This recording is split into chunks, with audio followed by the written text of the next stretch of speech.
நம்ம சிவகார்த்திகேயன் நடிச்சிருக்க மதராசி படத்துடைய டே 1 box office collection தான் சென்னை டு வேர்ல்டு வைடு வரைக்கும் ஒவ்வொரு ரீஜிலையும் எவ்வளவு கலெக்ட் பண்ணிச்சுன்றதை நம்ம இந்த வீடியோல பார்க்க போறோம். இல்ல வழக்கம் போல சென்னையில இருந்து ஆரம்பிப்போம். சோ அதபடி சென்னையை பொறுத்த வரைக்கும் டே 1 பாக்ஸ் ஆஃபீஸ் கலெக்ஷனா 1 கோடியே 60 லட்சம் ரூபாய் கலெக்ட் பண்ணுது நம்ம சிவகார்த்திகேயன் நடிச்சிருக்க மதராசி படம். இது ஒரு பிரெடிக்ஷன் ரேஞ்ச் கலெக்ஷன் தான். படத்தோட 2 ஷோ வரைக்கும் தான் இப்போதைக்கு ரிப்போர்ட் வந்திருக்கு. அந்த 2 ஷோ வரைக்கும் கன்ஃபார்ம்டா இந்தியா லெவல பொறுத்த வரைக்கும் 9 கோடி வந்திருக்கு. இது ஓவராலா சொல்றேன். பட் இப்போ நம்ம சென்னையை பத்தி மட்டும் பேசிருக்கோம்னா சென்னையில நல்ல ஒரு ஃபில்லிங் நடந்துட்டு இருக்குன்னு தான் சொல்லணும் ஃபர்ஸ்ட் நாள்ல. சரி, அடுத்ததா தமிழ்நாடு பொறுத்த வரைக்கும் 15 கோடியே 65 லட்சம் ரூபாய் படம் ரிலீஸ் ஆன முதல் நாள் வசூலா மட்டும் மதராசி படம் கலெக்ட் பண்ணும். நெக்ஸ்ட் ஆந்திரா தெலுங்கானால 2 கோடியே 25 லட்சம் ரூபாய் முதல் நாள் வசூலா படம் கலெக்ட் பண்ணுது.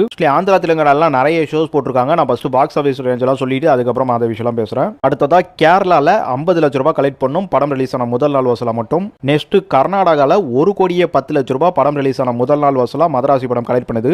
நெக்ஸ்ட் நார்த் இந்தியால முதல் நாள் வசூலா 85 லட்சம் ரூபாய் நம்ம சிவகார்த்திகேயன் நடிச்சிருக்க மதராசி படம் கலெக்ட் பண்ணுது. ஆக்சுவலி சிவகார்த்திகேயன் நார்த் இந்தியா பெரிய மார்க்கெட்ல, ஆனா ஏஆர் முருகதாஸ் பெரிய வால்யூம் இருந்து வித்யுத் ஜமாலுக்கும் அங்க ஒரு நல்ல வால்யூம் இருக்கு. ஆனா பெரிய கலெக்ஷன் அந்த மாதிரி தெரியல. எனிவே நாளை கிளியர் ரிசல்ட் வரும்போது பார்ப்போம். சரி, ஓவரால் இந்தியாவை பொறுத்த வரைக்கும் மதராசி படம் டே 1 கலெக்ஷனா மட்டும் 18 கோடியே 35 லட்சம் ரூபாய் கலெக்ட் பண்ணும். சோ என்ன பொறுத்த வரைக்கும் இந்த கலெக்ஷன்றது இந்த ரேஞ்சுன்றது தாண்டி இதை விட மேல போதோ இல்லையோ, ஆனா கன்ஃபார்ம்டா 15 கோடிக்கு மேல தாங்க கலெக்ட் பண்ணும் நம்ம இந்தியாவை பொறுத்த வரைக்கும் மதராசி படம். ஓவர்சீஸ்ல டே 1 பாக்ஸ் ஆஃபீஸ் கலெக்ஷனா 4 கோடியே 80 லட்சம் ரூபாய் கலெக்ட் பண்ணும் மதராசி படம் ரிலீஸ் ஆன முதல் நாள் வசூலா மட்டும். அடுத்து டோட்டலா எல்லாத்தையும் கூட்டி வேர்ல்டு வைடா மதராசி படம் 25 கோடியே 15 லட்சம் ரூபாய் கலெக்ட் பண்ணும். என்னோட ப்ரெடிக்ஷனா வேர்ல்டு வைடா கண்டிப்பா 20 crore தாண்டிடுன்ற மாதிரி தான் நினைக்கிறேன். ஆனா 25 கோடி மேல வரதுக்கும் வாய்ப்பு இருக்கு. 30 கோடின்றது பாப்போம், வரதுக்கு வாய்ப்பு இல்ல. சோ நாளை கிளியர் கலெக்ஷன் மட்டும் பாத்துருவோம். சரி, இப்போ மதராசி படத்தோட அந்த ஷோ ரிப்போர்ட்டை பாத்துருவோம். இது தமிழ் லாங்குவேஜ்ல சென்னையை பொறுத்த வரைக்குமே 568 ஷோ ஓடுது. இல்ல ஆக்குபென்சின்னு பாத்தீங்கன்னா 70% கிட்ட ஆக்குபென்சி ஆகிருக்கு. மார்னிங் ஷோ கம்மியா தான் ஆச்சு 65%. ஆஃப்டர்நூன் வந்து உங்களுக்கு 75% ஆகுது. ஈவினிங்கும் நைட்டுக்கும் அப்டேட் வரல. ஆனா நல்லா இருக்கு படம்ன்ற மாதிரி ரிசல்ட் வந்துட்டு இருக்கு. சோ அதெல்லாம் இந்த ஷோ ரிப்போர்ட்டை முடிச்சுட்டு பேசுவோம். நெக்ஸ்ட் பெங்களூர்ல தமிழ்ல மட்டுமே பாத்தீங்கன்னா 355 ஷோ போட்டிருக்காங்க.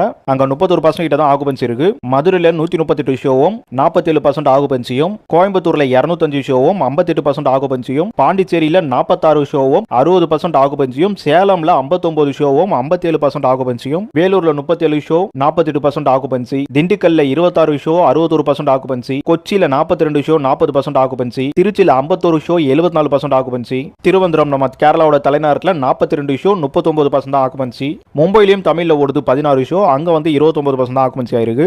இது தமிழ் லாங்குவேஜ் பொறுத்த வரைக்கும் என்னென்ன ஸ்டேட்ல என்ன மாதிரி ஓடுதுன்னு சொல்லியிருக்கேன். இப்போ நிறைய பேர் வந்து சிட்டியை பொறுத்த வரைக்கும் மட்டும் பேசுறீன்ற மாதிரிலாம் என்ன நிறைய இடத்துல கேட்பீங்க.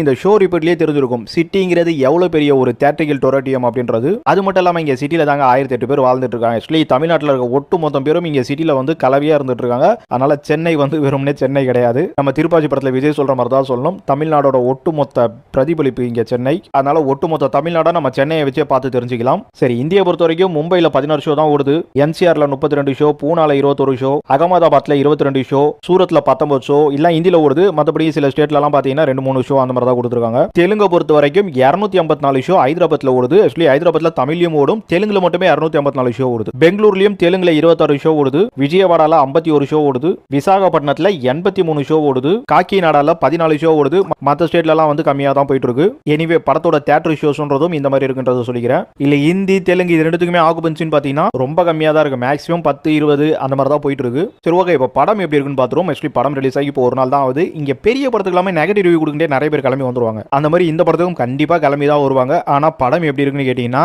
ஆக்சுவலி கஜினியும் துப்பாக்கியும் மிக்ஸ் பண்ணி எடுத்து வச்சிருக்கான்னு சொல்லணும் ஏஆர் முருகதாஸ். கஜினி டிசிஸ் உள்ளவங்க துப்பாக்கி கல்ச்சரை என்ன பண்ண போறாங்க அப்படின்றத இந்த படத்தோட ஒன்லைன்ற மாதிரி சொல்லலாம் நினைக்கிறேன். ஆக்சுவலி பேசிக் தான் சொல்றேன், நாளை கொஞ்சம் கிளியரா பேசுறேன். இந்த படத்துல பர்ஃபார்மன்ஸ் பாத்தீங்கன்னா நம்ம வித்யுத் ஜமால சொல்லியே அவனுங்க வேற லெவல்ல மனுஷன். அவர் தான் ஹீரோன்ற மாதிரி இருக்கு. என்னடா வில்லனா வந்து பண்றாருன்னு பார்த்தா வெயிட் கேரக்டருங்க அவருக்கு. அப்புறம் நம்ம டான்சிங் ரோஸும் பிச்சு படல் எடுக்கிறாரு. அப்புறம் சிவகார்த்திகேயன் கேட்கறதால ஆனா வித்யுத் ஜமாலோட கொஞ்சம் கம்மின்ற மாதிரி தான் தோணுது. எனிவே துப்பாக்கி கல்ச்சரை பேஸ் பண்ணி இந்த படத்தை ஏஆர் முருகதாஸ் ரொம்ப நல்ல கமர்ஷியலா கொடுத்திருக்காரு. சோ ஆளுக்கு என்னென்னவோ சொல்லுவாங்க, எல்லாம் பெருசா காதுல போட்டுக்காம ஒரு கமர்ஷியல் படமா பார்க்கணும். அதுவும் ஒரு கண்டென்ட் பேஸ்டாவும் பாத்தீங்கன்னா இந்த மாதிரி கண்டென்ட் வச்சிருக்காங்க. சோ இன்ட்ரெஸ்ட்னா போய் பாருங்க. கதையை ஓரளவுக்கு லீக்கபிளாவே சொல்லிட்டேன். ஏன்னா நிறைய பேர் வந்து ஒட்டு மொத்தமா ஒன்னு வேலைக்காவது அப்படி இப்படின்ற மாதிரி மட்டமா நிறைய பேர் பேச ஆரம்பிச்சிட்டாங்க இப்பெல்லாம் பெரிய படங்களுக்கு. அதனால நான் இப்ப சொன்ன அந்த சின்ன கதையை வச்சு உங்களுக்கு படம் பார்க்கணும்னு இன்ட்ரெஸ்ட் இருந்து இல்ல யாராச்சும் இந்த படத்துக்கு நெகட்டிவ் இல்ல வேற ஏதாச்சும் வந்து தெரியாம இருக்காங்கன்னா இந்த மாதிரி ஒரு கான்செப்ட் தான் சொல்லிங்க. நாளைக்கு இன்னும் மதராசி படத்தை பத்தி இன்னும் கொஞ்சம் டெப்தா பேசலாம். சோ இப்போதைக்கு ஃபர்ஸ்ட் நாள்ன்றதால இந்த அளவுக்கே போதும். என்னை பொறுத்த வரைக்கும் டே 1க்கு பாக்ஸ் ஆஃபீஸ் கொஞ்சம் கம்மியா தான் இருக்கு. ஏன்னா இந்த படத்துக்கு நான் ஏற்கனவே நேற்று வீக்லி டாப்ல பேசியிருப்பேன். பராசக்திக்கு தான் ஒரு மிகப்பெரிய ஓப்பனிங் வரும். இந்த வர மாதிரி பெருசா இல்லைன்னு சொல்லிட்டு, ஆனா இப்ப வந்திருக்கிறது ஒரு நல்ல பாக்ஸ் ஆஃபீஸ் தான் சொல்லி ஆகணும். இதெல்லாம் ஃபர்ஸ்ட் கண்டிப்பா ஏஆர் முருகதாஸோட ஒரு மைனஸ் இங்க நம்ம பேசியே ஆகணுங்க. இதெல்லாம் கண்டிப்பா ஏஆர் முருகதாஸோட மைனஸ் இங்க ஒர்க் அவுட் ஆகிட்டு இருக்கு.